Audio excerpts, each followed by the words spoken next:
প্রথমেই সমস্ত সাংবাদিক বন্ধুদেরকে বিশ্ব হিন্দু পরিষদের পক্ষ থেকে নমস্কার, আন্তরিক ভালোবাসা। আমাদের আজকের আপনাদের ডাকার উদ্দেশ্য যে হিন্দু সমাজের উপর যেভাবে আক্রমণ হচ্ছে তারই প্রতিবাদে বিশ্ব হিন্দু পরিষদের পক্ষ থেকে 21 তারিখ থেকে 31 তারিখ ডিসেম্বর পর্যন্ত আমাদের প্রত্যেক ত্রিপুরা রাজ্যের প্রত্যেক জায়গায় জায়গায় আর এরকম শোভাযাত্রা, র্যালি এবং বিভিন্ন ধরনের কার্যক্রম হচ্ছে। তারই অঙ্গ হিসাবে 29 ডিসেম্বর রোজ রবিবার কুমারঘাট লক্ষ্মীনারায়ণ মন্দির থেকে একটা র্যালি শুরু হবে। এই র্যালি আমাদের কুমারঘাটের নগর পঞ্চায়েত এলাকা পরিক্রমা করবে এবং বাজারের চৌমুনি যে আছে সেই চৌমুনি আমাদের একটা পথসভা হবে। সেই পথসভায় বিশ্ব হিন্দু পরিষদের ত্রিপুরা রাজ্যের সংগঠন মন্ত্রী উপস্থিত থাকবেন এবং সমাজের সর্বস্তরের সাধু সন্ত তারাও উপস্থিত থাকবেন। আর আপনাদের মাধ্যমে সমস্ত সনাতনী ভাই বোনদেরকে আমরা আগ্রহ রাখছি সেই র্যালিতে অংশগ্রহণ করার জন্য।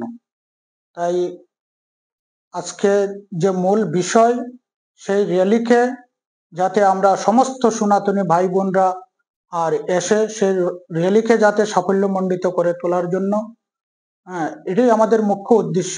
আর আপনারা যারাই আজকে সাংবাদিক বন্ধুরা এসেছেন, আপনাদের মাধ্যমে সমস্ত সমাজের কাছে সেই বার্তাটা যাতে পৌঁছে, তাই সবাইকে আমি বিশ্ব হিন্দু পরিষদ এবং আমার নিজের ব্যক্তিগত পক্ষ থেকে সমস্ত সাংবাদিক বন্ধুদেরকে আমি আন্তরিক অভিনন্দন এবং ভালোবাসা জানাই। উদ্দেশ্য কি থাকবে সেখানে আলোচ্য বিষয় হিন্দু ধর্মের উপরে, বাংলাদেশের হিন্দুর উপরে যেভাবে নির্যাতন হচ্ছে এবং আমাদের ভারতবর্ষের মধ্যেও দেখা যাচ্ছে হিন্দুদের যদি কোনো প্রোগ্রাম হয়, আজকে মনে করেন দুর্গা বিসর্জন, কালী পূজা, এরকম যখন শিব চতুর্দশীর সময় যখন আমাদের যে জলাভিষেক হয়, দেখা যাচ্ছে যে এক সম্প্রদায়ের লোক আমাদের হিন্দু ধর্মের সনাতন ধর্মের লোকেরা যে সমস্ত প্রোগ্রাম করে ওই প্রোগ্রামকে যাতে বানচাল করার জন্য আর বিভিন্ন ভাবে প্রয়াস করা হয়।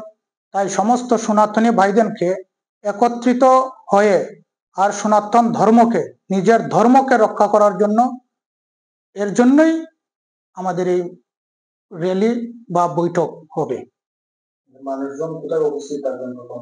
লক্ষ্মীনারায়ণ মন্দির কুমারঘাট সকাল 10 ঘটিকায় আমরা সবাইকে সূচনা দিচ্ছি এবং মাইকিং করাও হবে। সবাইকে 10 ঘটিকায় আসার জন্য অনুরোধ রাখছি। 10 ঘটিকায় আমরা র্যালিটা সঞ্চালন শুরু করব। বাজার চৌমুনিতে এসে আমরা এখানে পথসভার পরে আমাদের কার্যক্রম সমাপ্ত।